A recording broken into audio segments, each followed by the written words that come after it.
My dear student, today I am going to teach you the part 2 of Indian national movement.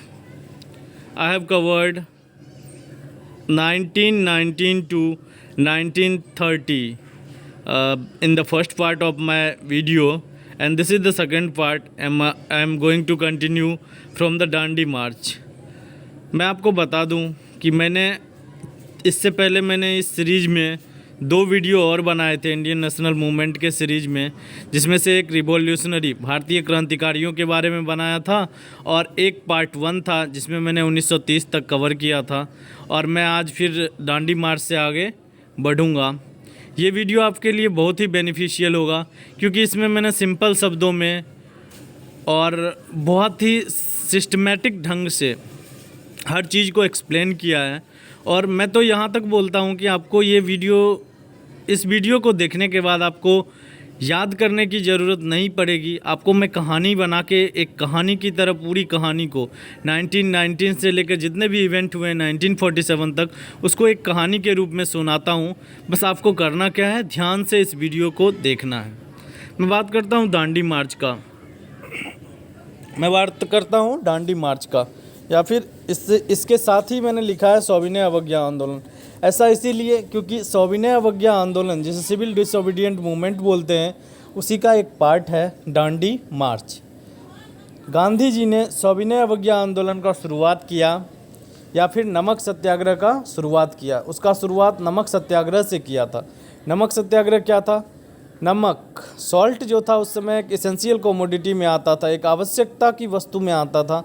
और अंग्रेज़ों ने भारतीयों को नमक के उपयोग तथा उसके व्यापार पर या उसको बेचने पर प्रतिबंध लगा के रखा था। इसी कानून को, इसे ही नमक कानून या सॉल्ट लॉ कहा जाता है। गांधी जी ने सविनय अवज्ञा आंदोलन के प्रथम चरण में दांडी मार्च किया, जिसमें उन्होंने इसी नमक कानून को तोड़ा। अब हम जानते हैं कि दांडी मार्च क्या था। 12 मार्च 1930 को गांधी जी अपने 78 फॉलोअर्स के साथ साबरमती आश्रम से दांडी मार्च की तरह जाते हैं। दांडी कहाँ पे है?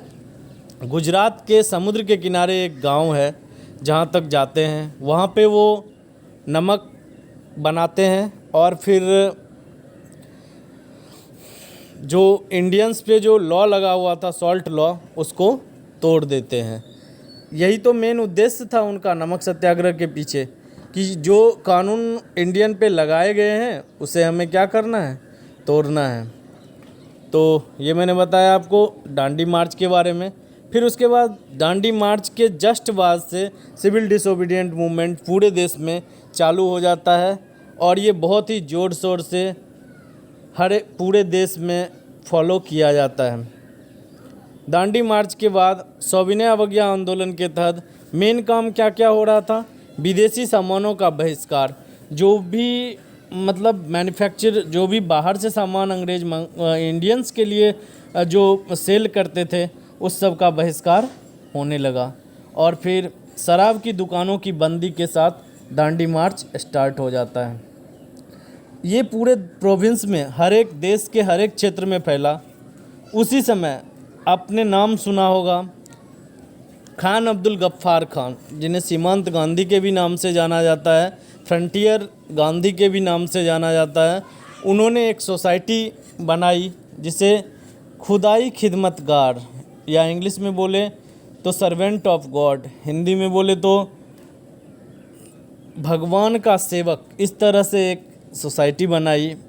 और उसे पॉपुलरली क्या कहा जाने लगा? लाल शर्ट कहा जाने लगा।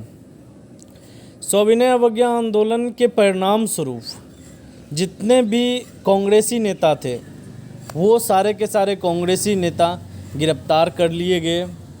और कांग्रेस को क्या कर दिया गया? एक असंवैधानिक संस्था करार दिया गया। ये इसका ड्रॉबैक होता है। किसका?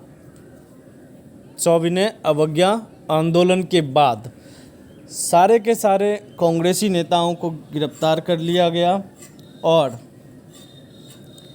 कांग्रेस को असंवैधानिक करार दिया गया। नेक्स्ट हम बात करते हैं राउंड टेबल कॉन्फ्रेंस की, जिसे हम गोलमेज सम्मेलन कहते हैं। ये गोलमेज सम्मेलन, फर्स्ट गोलमेज सम्मेलन कब से कब तक हुआ? 16 नवंबर 1932, 19 जनवरी 1931 तक हुआ। इसमें कांग्रेस ने इस कॉन्फ्रेंस को, इस सम्मेलन को पूरी तरह से बहिष्कार कर दिया। आपको यहाँ पे डेट याद रखना है, 16 नवंबर 1930 टू 19 जनवरी 1931 तक फर्स्ट राउंड टेबल कॉन्फ्रेंस हुआ और इसे कांग्रेस ने बहिष्कार कर दिया। बात करते हैं सेकंड राउंड टेबल कॉन्फ्रेंस की। तो ये कब होता है सेकंड राउंड टेबल कॉन्फ्रेंस? मार्च 1931 को सेकंड राउंड टेबल कॉन्फ्रेंस होता है और इसे गांधी इरविन पैक्ट के भी नाम से जाना जाता है। गांधी इरविन पैक्ट भी कहा जाता है क्योंकि कांग्रेस की तरफ से एक व्यक्ति इस द्वितीय गोलमेज सम्मेलन में गए थे, जिसमें ब्रिटिश वायसराय लॉर्ड इरविन और गांधी के बीच में एक समझौता होता है मार्च 1931 के तहत। और ये समझौता के तहत क्या हुआ, ये हम जानने की कोशिश करते हैं। ब्रिटिश हुकूमत जो था, इसके परिणाम स्वरूप ये समझौता, द्वितीय गोलमेज सम्मेलन से हमें फ़ायदा क्या हुआ, तो वो हम जानने की कोशिश करते हैं। अंग्रेजी हुकूमत ने हत्या के तथा वायलेंस के आरोपी को छोड़कर जो भी हिंसा के आरोपी थे या हत्या के आरोपी थे, उन आरोपियों को छोड़कर सभी राजनीतिक कैदियों को मुक्त करने का समर्थन दिया। किसने दिया? ब्रिटिश गवर्नमेंट ने। ये अभी इसके बाद हम पढ़ते हैं formation of the Congress ministries. अब ये कांग्रेस मिनिस्ट्रीज का गठन जो होता है 1937 टू 1939, ये इसके बीच का होता है। मीन्स हम बोल सकते हैं कि कांग्रेस ने अपना प्रोविंशियल इलेक्शन में कुछ सीटें जीती और वहाँ पे अपना मिनिस्ट्रीज बनाई। उसके बारे में हम बात करते हैं। 1937 में एक इलेक्शन होता है। कांग्रेस पार्टी को 11 में से 6 प्रोविंस में सरकार बनाया, 11 में से 6 प्रोविंस में मिनिस्ट्रीज का फॉर्मेशन किया। 1937 के चुनाव में 11 में से 6 प्रोविंस में सरकार बनाई गई।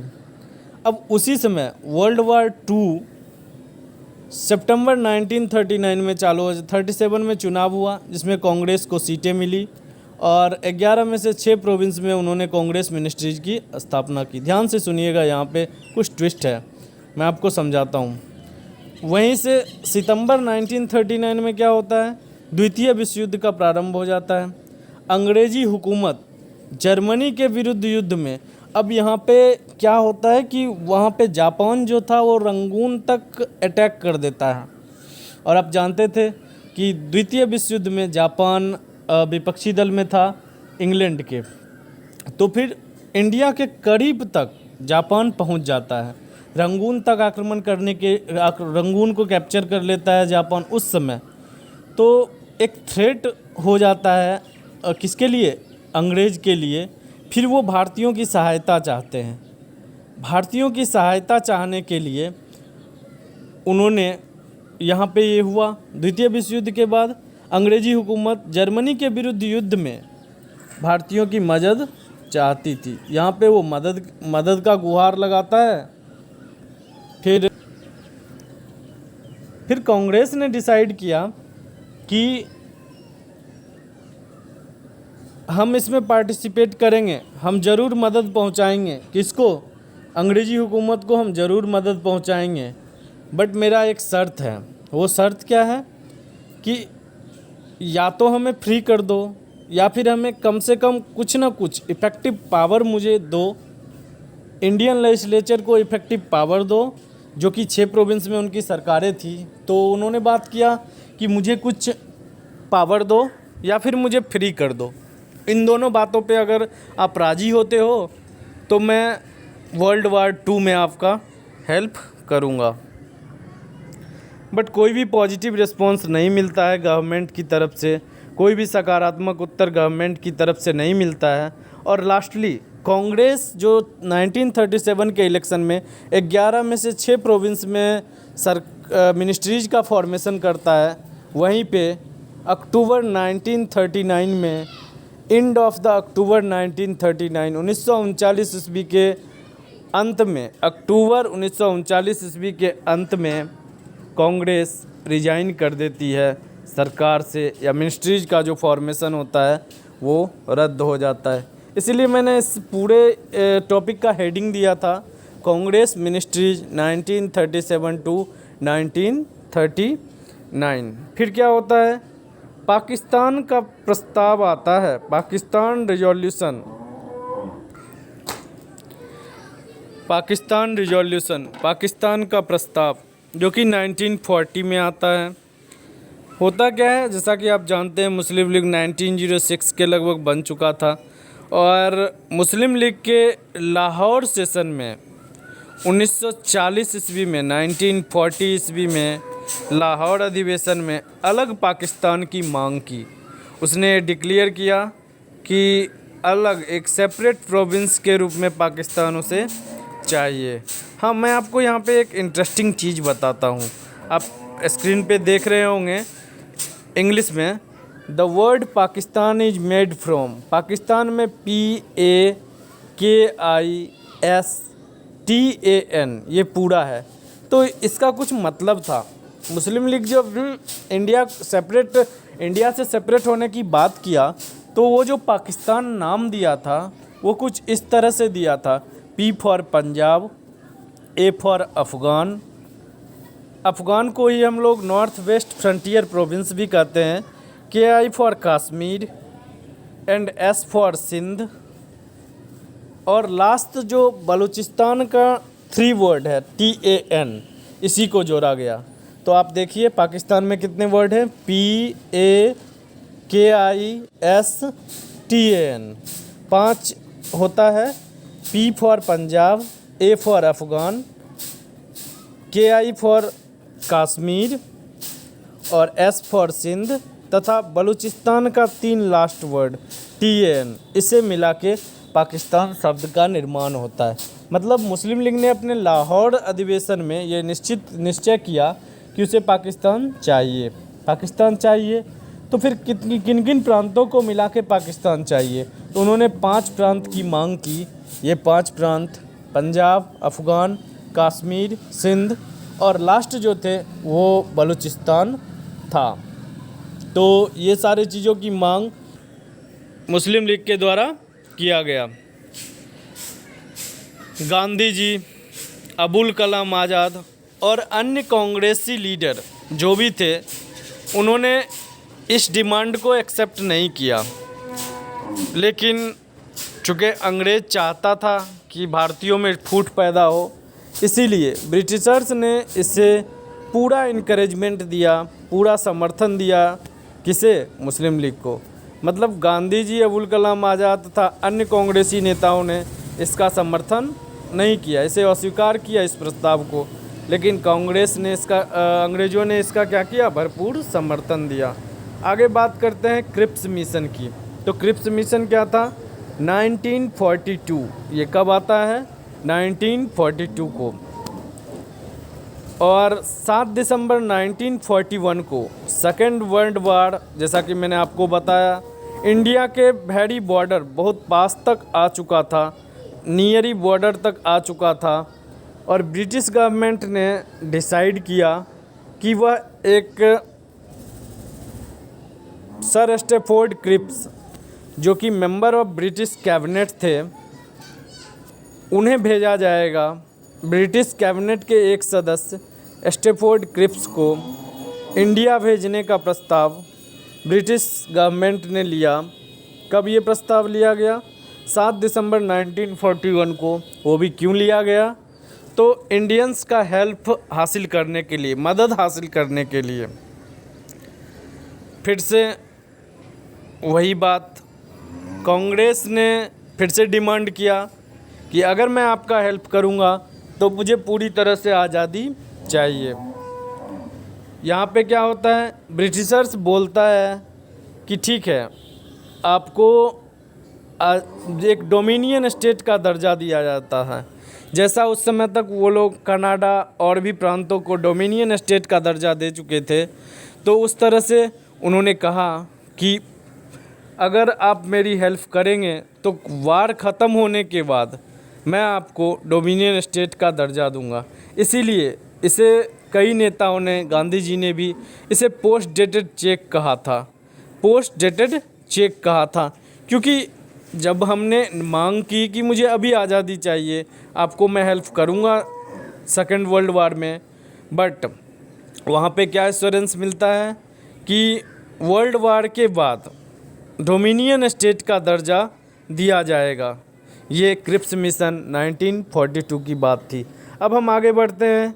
क्विट इंडिया मूवमेंट, इसी चीज़ से नाराज़ होकर भारत छोड़ो आंदोलन, failure of the Cripps mission. अब देखो यहाँ पे दो चीज़ें आती हैं। क्रिप्स मिशन फेल हो गया, कांग्रेस ने जो मांग रखा वो उसने इनकार कर दिया, और उसके अंग्रेज़ों के अंदर डर था। इसी चीज़ को देखते हुए, किस चीज़ का डर था? जापानी थ्रेट था कि अभी वो जापान आगे बढ़ रहा है तो इंडिया की तरफ भी ये बढ़ेगा, और हारने का डर था एक उसके अंदर। किसके अंदर? अंग्रेज़ों के अंदर। और इसी का फ़ायदा यहाँ पे उठाया गया, और फिर एक लोगों ने सोचा कि अब भी ये मौका है, अब भी अगर हम इसका विरोध करेंगे तो इसे इंडिया छोड़ना पड़ेगा। इसीलिए क्विट इंडिया मूवमेंट, भारत छोड़ो आंदोलन 1942 को चालू किया जाता है। इसका कारण क्या था? Failure of the Cripps mission and Japanese threat. 8 अगस्त 1942 को कांग्रेस एक रिजोल्यूशन पास करता है, एक प्रस्ताव पास करता है, जिसमें ब्रिटिशर्स को भारत से इमीडिएटली छोड़ने का बात किया गया। अंग्रेज़ों भारत छोड़ो, इसे ही तो कहा जाता है। तो 8 अगस्त 1942 को कांग्रेस ने अंग्रेज़ों को भगाने के लिए एक प्रस्ताव पास किया, जिसमें गांधी जी ने किस चीज़ का नारा दिया? करो या मरो का नारा दिया। गांधी गेव द मंत्रा, एक सिंपल सा एंड स्मॉल मंत्र उन्होंने दिया था, डू और डाई, करो या मरो। क्योंकि हर एक नेता को ये विश्वास था कि इस समय अंग्रेज़ी सत्ता कमज़ोर पड़ रही है, और अगर हम ज़ोर शोर से आंदोलन करेंगे तो वो इंडिया को फ्री कर देगा। बट होता क्या है, 9 अगस्त के सुबह में महात्मा गांधी और सभी कांग्रेस लीडर को अरेस्ट कर लिया जाता है, जबकि कुछ लीडर्स, जैसे हम बात करते हैं राम मनोहर लोहिया का, अरुणा आसफ अली का, जिन्होंने अंडरग्राउंड मूवमेंट शुरू किया, मतलब छिपकर आंदोलन करने का शुरुआत किया। क्योंकि इस भारत छोड़ो आंदोलन में जो भी फ्रंट पे नेता आते थे, जो भी नेता कांग्रेसी नेता थे, शक के आधार पे हो या उनके आंदोलन की वजह से उन्हें गिरफ्तार कर लिया जाता था। इसीलिए जैसे मैंने कुछ नाम बताया, राम मनोहर लोहिया, अरुणा आसफ अली, जिन्होंने छिपकर आंदोलन को आगे बढ़ाया। अब बात करते हैं इस आंदोलन का बैड इफ़ेक्ट क्या हुआ। ऐसा माना जाता है कि 1942 के अंत तक 16,000 आदमी जेल में डाले गए, 10,000 अप्रॉक्स 10,000 आदमी मारे गए। 1942 के अंत तक 16,000 आदमी जेल में डाले गए और लगभग 10,000 आदमी मारे गए। फिर हर स्ट्रगल की तरह ये भी स्ट्रगल जो होता है, भारत छोड़ो आंदोलन भी फेल हो जाता है, और लेकिन इसमें एक नया जोश आता है आदमी में। ये पूरे आंदोलन में आदमी में एक नया विश्वास बनता है कि वी कैन फाइट ब्रिटिशर्स, हम अंग्रेज़ों को हरा सकते हैं। इसके बाद सुभाष चंद्र बोस का आता है और इंडियन नेशनल आर्मी की बात होती है। 1938 में भी सुभाष चंद्र बोस कांग्रेस के अध्यक्ष थे, और फिर 1939 में भी उन्होंने क्या किया? रिजाइन दे दिया। किस पोस्ट से? अध्यक्ष के पोस्ट से। क्यों? क्योंकि उनका महात्मा गांधी से विचार मिलता नहीं था। सत्य, अहिंसा, इन सब चीज़ों से उनका कुछ ज़्यादा विचार था नहीं। वो सोचते थे कि अंग्रेज़ों को भारत से भगाने के लिए हमें आर्म्ड फोर्स का सहायता लेना पड़ेगा, इस तरह से हम भगा सकते हैं। तो 1939 में वो कांग्रेस के अध्यक्ष पद से इस्तीफा देते हैं और एक संस्था का निर्माण करते हैं जिसे हम फॉरवर्ड ब्लॉक के नाम से जानते हैं। होता क्या है, 2 जुलाई 1940 ईस्वी को उन्हें अरेस्ट कर लिया जाता है और कोलकाता के ही घर में उन्हें नज़रबंद रखा जाता है। कितना को? 2 जुलाई 1940 ईस्वी को उन्हें गिरफ्तार कर लिया जाता है और कोलकाता के घर में नज़रबंद रखा जाता है। फिर क्या होता है, 1 जनवरी 1941 को लगभग 6 महीने के लगभग ये कहाँ पे रहे, उस घर में नज़रबंद रहे। फिर 1 जनवरी 1941 को वो घर से छिपके निकल जाते हैं। कहाँ जाते हैं? पेशावर। फिर कहाँ जाते हैं? अफ़गानिस्तान। उसके बाद फिर रसिया के बाद मार्च 1941 में वो रसिया से जर्मनी चले जाते हैं और लास्ट में जून 1943 में वो जापान पहुंच जाते हैं। और जापान में 1943 में ही जापान में आज़ाद हिंद फौज का निर्माण करते हैं। हम बात करते हैं फिर से 1 जनवरी 1940 को निकलते हैं अपने घर से, पेशावर, अफ़गानिस्तान, रशिया होते हुए जर्मनी। मार्च 1941 1 जनवरी 1940 को उस नज़रबंद से निकलते हैं, पेशावर, अफ़गानिस्तान, रसिया होते हुए मार्च 1941 को जर्मनी पहुंचते हैं। फिर जुलाई में जर्मनी से निकलकर कहाँ पहुंचते हैं? जापान पहुंचते हैं और वहीं पे उन्होंने आज़ाद हिंद फौज का प्रभार संभाला। आज़ाद हिंद फौज की बात करें तो इसकी स्थापना रास बिहारी बोस ने जापान में किया था। बट जब पहुंचते हैं सुभाष चंद्र बोस तो वो फौजियों में एक नए विश्वास को, एक नए कॉन्फिडेंस को पैदा करते हैं और उन्होंने वहीं पे 2 स्लोगन दिया जिसे हम बोलते हैं दिल्ली चलो एंड जय Hind. These are the famous slogan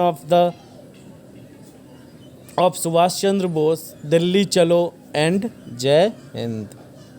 next, Shimla conference, Shimla समझौता। ये कब होता है?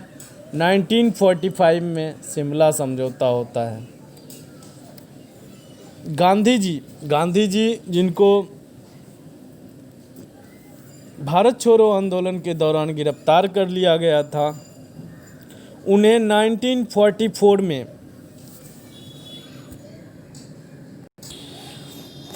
जेल से आज़ाद किया जाता है, जेल से बाहर निकलते हैं। मई 1944 को गांधी जी जेल से बाहर निकलते हैं। उस समय एक नया वायसराय होता है, कौन? Lord Wavell. वो सोचता है कि शिमला समझौते के तहत इस टकराहट को, जो डेडलॉक था, उसको ख़त्म किया जा सके। शिमला कॉन्फ्रेंस कब होता है? 25 जून 1945 को शिमला कॉन्फ्रेंस होता है, जो कि लॉर्ड वेवेल का एक विचार था कि इस डेडलॉक को ख़त्म किया जाए। बट ऐसा कुछ हो नहीं पाता है और 1945 25 जून 1945 को शिमला समझौता भी असफल होता है। आगे बात करते हैं कैबिनेट मिशन का। 1945 के बाद 1946 की बात करते हैं, कैबिनेट मिशन। उस समय के तत्कालीन प्रधानमंत्री मिस्टर एटली, उन्होंने डिसाइड किया कि ब्रिटिश कैबिनेट के 3 मेंबर को एक मिशन पे भेजा जाए, जिस मिशन का उन्होंने नाम क्या दिया? Cabinet mission. चूँकि वो जो 3 मेंबर थे वो कौन थे? ब्रिटिश कैबिनेट के ही सदस्य थे, इसीलिए इस मिशन का नाम कैबिनेट मिशन पड़ा। ऐसा डिसीजन किसने लिया था? ब्रिटेन के प्रधानमंत्री मिस्टर एटली ने ऐसा डिसीजन लिया था। और वो 3 आदमी कौन थे? Lord Pethick Lawrence, sir Stafford Cripps और एवी अलेक्जेंडर। ये 3 व्यक्ति थे ब्रिटिश कैबिनेट के जिन्हें भारत भेजने का निर्णय एटली ने लिया। Pethick Lawrence, sir Stafford Cripps, A V Alexander. अब यहाँ पे देखते हैं कि वो तीन कैबिनेट मिशन बहुत ही इम्पोर्टेंट है। यहीं से आज़ादी की लगभग मतलब रूपरेखा तैयार होने लगता है। इसीलिए हम कैबिनेट मिशन को अच्छे से पढ़ते हैं। कैबिनेट मिशन भारत आया, जिसमें 3 मेंबर थे, Stafford Cripps, Pethick Lawrence and A V Alexander. अब उन्होंने कुछ रिकमेंडेशन दिए और वो रिकमेंडेशन क्या थे उसके बारे में एक एक करके पढ़ते हैं। मेनली 2 रिकमेंडेशन थे जो कि इम्पोर्टेंट था, मैंने 2 को ही कवर किया है यहाँ पे। केंद्र में अंतरिम सरकार की स्थापना, formation of the interim government at the centre. आप जानते हैं अंतरिम सरकार की स्थापना भी की हुई थी, जिसके प्रधानमंत्री के रूप में कौन बने? पंडित जवाहरलाल नेहरू बने। गृह मंत्री के रूप में वल्लभ भाई पटेल बने थे। तो केंद्र में अंतरिम सरकार की स्थापना की अनुशंसा करता है, कौन करता है? Cabinet mission. सेकंड जो उसका मेन चीज़ था वो भारतीयों का संविधान बनाने के लिए, भारत का संविधान बनाने के लिए संविधान सभा का गठन, composition of the constituent assembly to form the constitution of India. ये 2 प्रस्ताव, ये 2 अनुशंसा किसके द्वारा आता है? कैबिनेट मिशन के द्वारा। यहाँ से आप अच्छे से समझिए हमें आज़ादी किस तरह से मिली। तो ये कैबिनेट मिशन के द्वारा 2 अनुशंसा किया गया। अब इसमें तो कुछ वैसा था नहीं, तो यहाँ पे दोनों कांग्रेस और मुस्लिम लीग दोनों ने इसका समर्थन किया। 1946 के कैबिनेट मिशन प्लान को कांग्रेस तथा मुस्लिम लीग दोनों का समर्थन प्राप्त हुआ। बट फिर क्या होता है, अब ज़रा समझिए इसे। जब कॉन्स्टिट्यूएंट असेंबली का फॉर्मेशन हो रहा था उसी समय मुस्लिम लीग ने अपना समर्थन वापस ले लिया। क्यों? ऐसा क्यों किया? Because of overwhelming majority of the Congress. अब कांग्रेस के बहुत ज़्यादा सदस्य किसमें थे?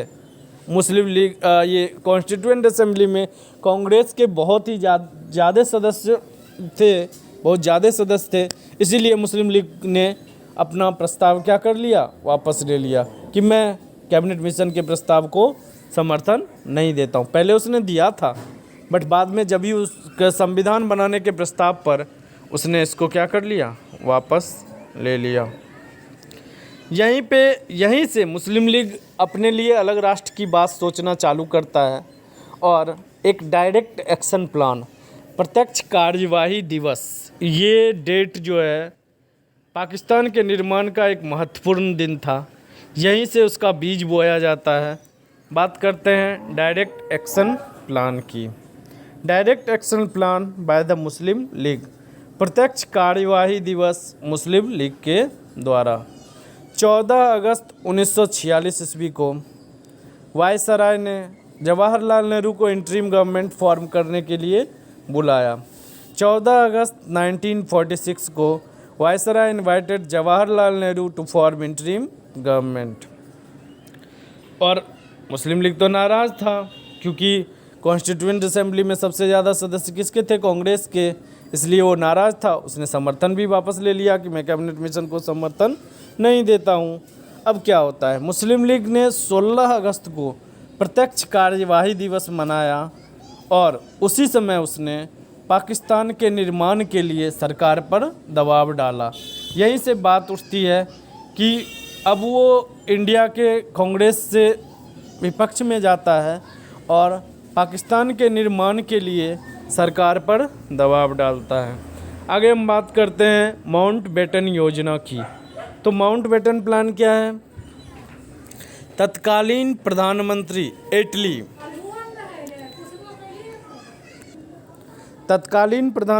एटली ने अनाउंस किया। फिर से एक बात आता है माउंटबेटन योजना में।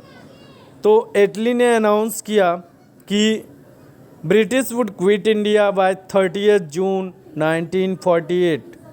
30 जून 1948 तक ये प्रधानमंत्री, कहाँ के प्रधानमंत्री? ब्रिटेन के प्रधानमंत्री ने घोषणा किया कि 30 जून 1948 तक इंडिया को आज़ाद कर दिया जाएगा। तो नए वायसराय कौन होते हैं? Lord Mountbatten.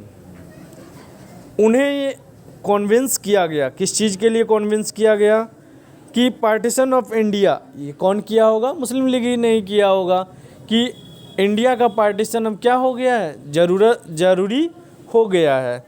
तो अब फिर से समझिए इसको, क्या होता है। हम बात कर रहे हैं माउंटबेटन योजना की।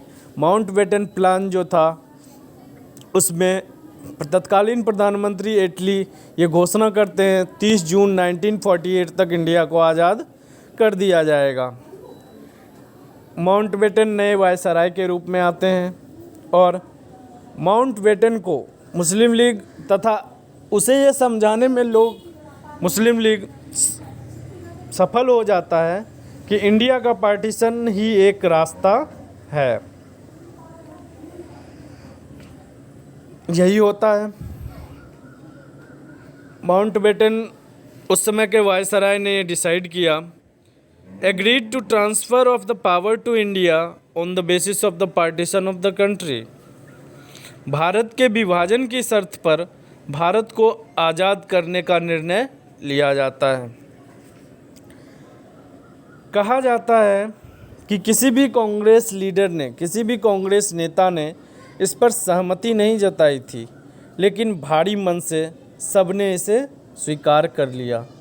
क्यों? क्योंकि उस समय तक बहुत ज़्यादा दंगा होने लगा था, हत्याएं होने लगी थी, धर्म के नाम पर मारकाट होने लगा था। यही कारण था कि लास्टली माउंटबेटन योजना 1946 के बाद, कैबिनेट मिशन प्लान के बाद माउंटबेटन योजना के द्वारा ये फाइनल हो गया कि इंडिया का पार्टीशन होगा। आगे हम बात करते हैं भारतीय स्वतंत्रता अधिनियम, इंडियन इंडिपेंडेंट एक्ट 1947 की। The act was passed by the British parliament on 15 जुलाई 1947। क्या होता है?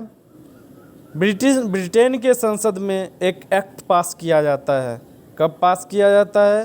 15 जुलाई 1947 ईस्वी को एक कानून पास किया जाता है जिसमें पाकिस्तान के निर्माण का घोषणा होता है कि पाकिस्तान एक अलग प्रोविंस के रूप में बनेगा। आप अगर इस वीडियो को पहले भी देखे होंगे तो आपने देखा होगा कि पाकिस्तान को P for Pakistan, P for Punjab, कौन सा ईस्ट बंगाल, वेस्ट पंजाब, सिंध, बलूचिस्तान और अफ़गान, इन 5 प्रांतों के साथ पाकिस्तान को अलग किया गया। बात करते हैं स्वतंत्र भारत को स्वतंत्रता अब कब मिलती है? Birth of the independent India, Bharat का जन्म। India achieved independent on the 15 अगस्त 1947। भारत को आज़ादी मिलती है 15 अगस्त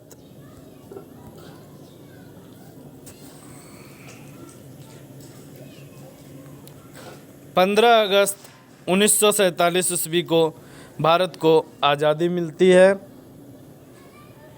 14 अगस्त की रात में जवाहरलाल नेहरू ने एक मेमोरेबल स्पीच दिया था जिसमें उन्होंने कहा था,